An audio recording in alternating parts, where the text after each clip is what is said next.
Assalamualaikum.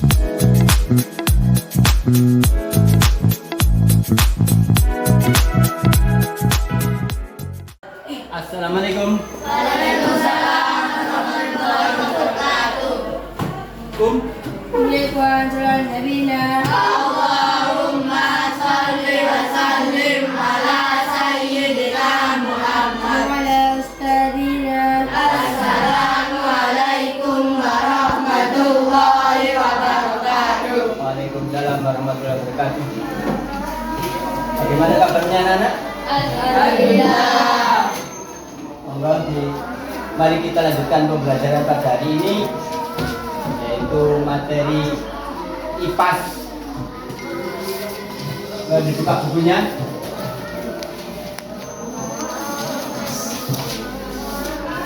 Melanjutkan pembelajaran kita yang kemarin, yaitu mengenai kemarin sistem saraf.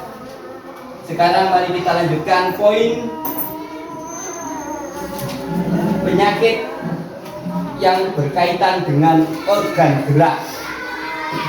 Lihat bukunya.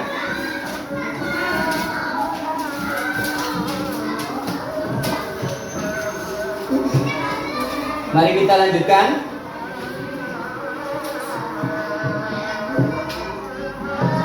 Ada beberapa penyakit yang berkaitan dengan organ gerak kita.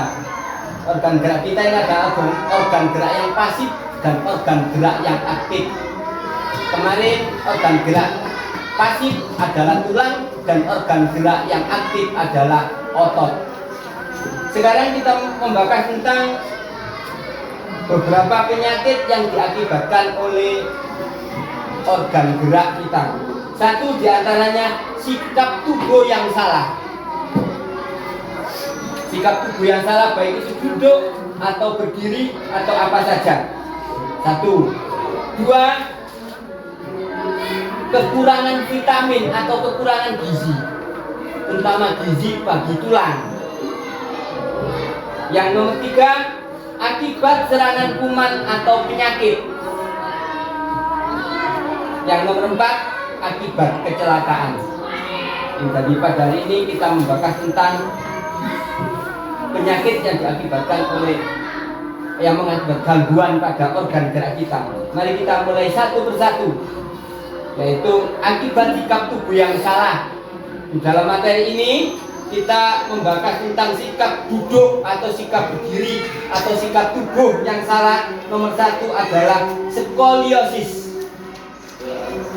Apa itu skoliosis? Skoliosis adalah sikap duduk yang terlalu membungkuk. Yang terlalu membungkuk, misalnya kalau sampean itu belajar terus kepalanya diletakkan di bangku sambil punggungnya membungkuk. Nah, nanti kalau sudah terbiasa lama-kelamaan, bisa kita lihat dalam gambarnya. Kalau sudah tua atau sudah berumur, maka menjadi bungkuk.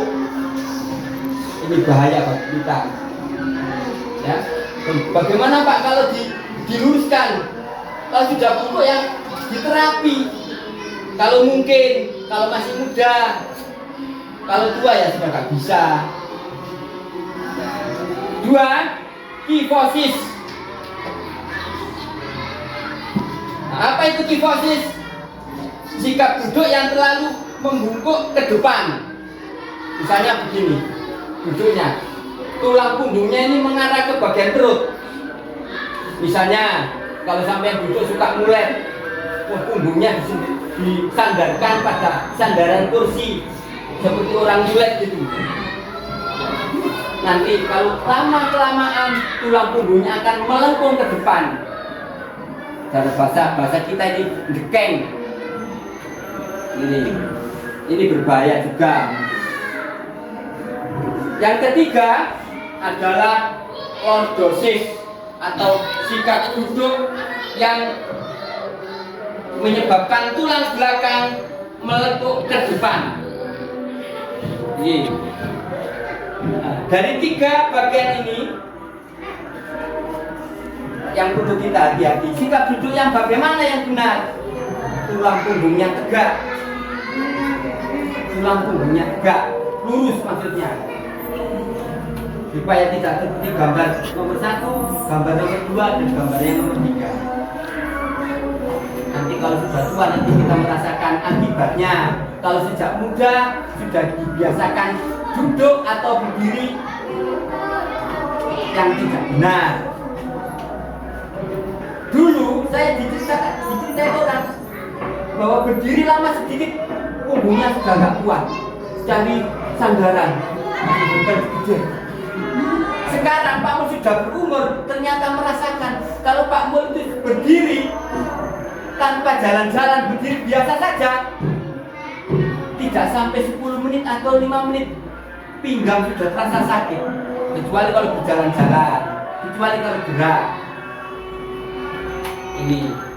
Sekarang kita lanjutkan poin yang kedua, kekurangan vitamin, kekurangan gizi. Ini juga bisa berdampak pada organ gerak kita. Vitamin apa yang dibutuhkan oleh organ gerak kita, terutama tulang? Yaitu vitamin D. Vitamin D ini bisa didapat dari sinar matahari pagi dan makanan-makanan yang banyak mengandung vitamin D. Ini jadi orang yang sehat yang setiap hari kena sinar matahari pagi. Ini kalau kita di ruangan kelas ini sudah cukup bagus kalau pagi ada sinar matahari pagi yang masuk ke dalam kelas. Tapi bagi kesehatan tubuh kita, kalau pagi-pagi jam 7 sampai jam 8, orang yang paling baik untuk kesehatan tulangnya adalah bekerja di sawah atau di ruang terbuka.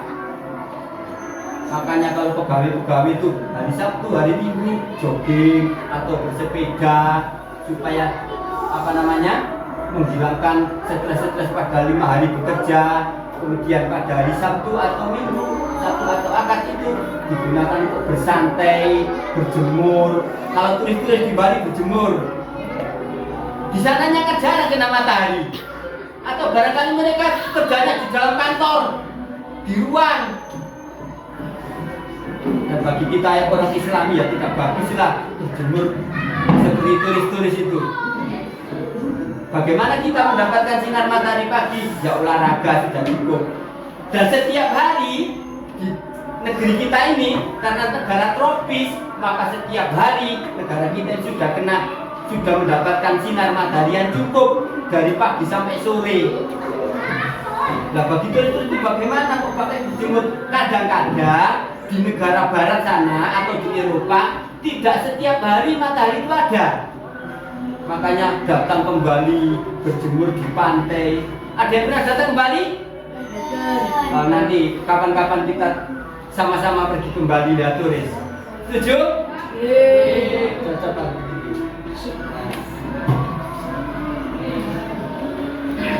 Nomor 3, di samping asupan vitamin D dari makanan-makanan yang banyak mengandung vitamin D, nomor 3,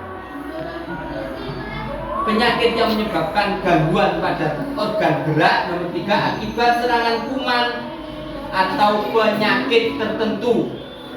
1 diantaranya polio atau rakitis. Penyakit polio ini diakibatkan oleh gangguan tulang, perkembangan tulang, terutama pada anak-anak. Nanti kalau gangguan tulang ini berlanjut, tidak cepat segera ditangani, maka tulang anak itu akan bisa berkembang menjadi bentuk X atau O. Jadi kakinya bisa berbentuk begini. Nanti bisa diperhatikan kakinya berbentuk begini. Ada yang berbentuk ombak gagah. Tulang tulang paha dan tulang betisnya tidak bisa lurus. Lututnya tidak bisa menyentuh satu sama yang lain, yang kiri dan yang kanan. Nanti ada begini. Nah, ada begini, berbentuk X. Jadi dia memang benar-benar ada. Ada benar-benar ada. Ada begini, tidak bisa nggak bisa. Nah, ini akibat dari penyakit polio atau rakitis. Selanjutnya, tetanus. Tetanus ini akibat dari misalnya kita kena paku, luka yang dalam. Misalnya kita kena paku, terutama paku yang sudah teyeng, yang kena besi-besi yang sudah berkarat. Kita tertusuk duri besi yang sudah berkarat sampai dalam, dan kotoran-kotorannya tidak bisa dikeluarkan. Biasanya kalau kita kena duri atau kena paku, kita keluarkan darahnya, kita pijat sampai darahnya keluar semuanya, sampai bersih. Bahkan bisa diberi spiritus atau bensin supaya kumannya mati. Kita pijat-pijat supaya darahnya banyak yang keluar, supaya kotoran-kotorannya juga ikut keluar. Nanti kalau kotoran-kotoran atau karat yang tertinggal di dalam daging kita atau dalam tubuh kita nanti bisa berkembang dan mengakibatkan tetanus. Nah, ini bahaya. Ini bahaya. Nah, jadi tetanus. Nomor 3, osteoporosis. Osteoporosis atau tulang keropos ini biasa melanda orang-orang tua, tapi anak juga bisa terjadi kalau orang-orang yang sudah berumur atau orang-orang yang sudah tua. Biasanya diberi asupan oleh dokter, disuruh minum, mengkonsumsi secara rutin susu onlin, susu anlin, seperti mbak-mbak itu yang mengkonsumsi susu anlin. Ini juga selanjutnya yang mengakibatkan gangguan pada organ gerak kita adalah rematis atau rematik, merupakan penyakit yang menyebabkan rasa nyeri pada persendian karena otot-ototnya terganggu atau ototnya sudah perlu asupan gizi karena sudah berumur. Apalagi orang-orang yang tua itu sering lututnya linu katanya. Orang mbak-mbak kita sudah terbiasa ototnya, dengkulnya linu, lututnya linu. Kalau dibuat sembahyang, berdirinya susah. Ada yang nggak bisa berdiri, sembahyangnya sambil duduk saja. Jadi rasa nyerinya sangat tinggi. Ini juga penyakit yang diakibatkan oleh gangguan persendian yang menyerang organ gerak kita. Yang terakhir, akibat kecelakaan. Jadi misalnya kecelakaan kerja, kecelakaan olahraga, kecelakaan pada waktu bermain, kecelakaan lalu lintas, bisa mengakibatkan gangguan pada organ gerak kita, misalnya patah tulang atau sendinya melese. Atau kita olahraga kan bisa juga terjadi misalnya dari bahasa orang sini kegelingan. Banci urun tangga nggak tepat, kepleset sampai kakinya kesleo, ototnya putus atau paling nggak modot sehingga terjadi bengkak pada persendian. Cara menanganinya dibawa ke tukang pijat diurut.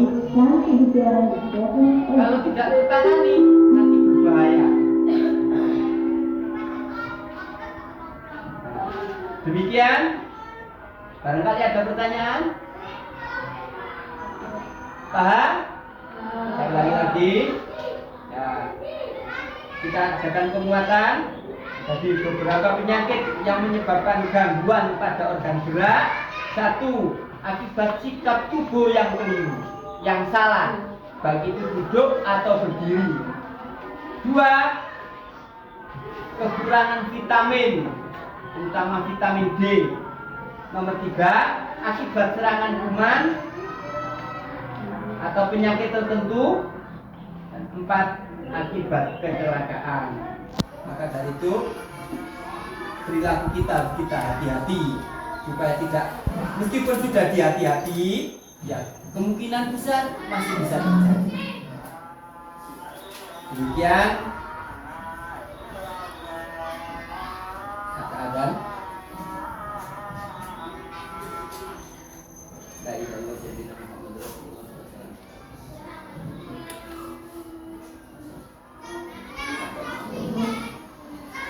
Selanjutnya pada pertemuan yang akan datang kita akan membahas tentang cara menjaga kesehatan organ gerak atau kesehatan tulang. Demikian pertemuan kita pada hari ini. Semoga bermanfaat dan bisa menjadi dasar bekal meraih cita-cita. Barangkali nanti ada yang jadi dokter, sedikit ilmu ini nanti bisa dikembangkan menjadi ilmu yang lebih banyak dan menjadi dokter spesialis terutama ahli tulang. Demikian. Sebelum pelajaran ditutup, barangkali ada yang bertanya, saya ulangi lagi. Sudah cukup? Ya. Sebelum kita mengakhiri pertemuan, semua alat tulisnya, buku-bukunya diberesi. Jangan sampai ada yang ketinggalan.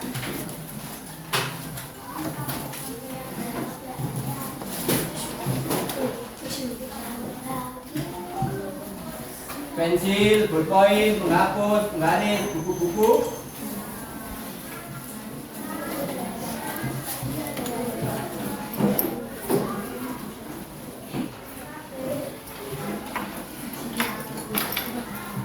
Untuk menambah wawasan pengetahuan nanti di rumah dipelajari kembali. Barangkali ada kesulitan yang biasa membuka HP, silakan dipelajari juga di Google atau dilihat di YouTube untuk menambah materi pembelajaran kita pada hari ini. Sudah baik semuanya? Mari kita berdoa sebelum mengakhiri pelajaran ini pulang. Mari kita berdoa dulu. Bismillahirrahmanirrahim. Bismillahirrahmanirrahim.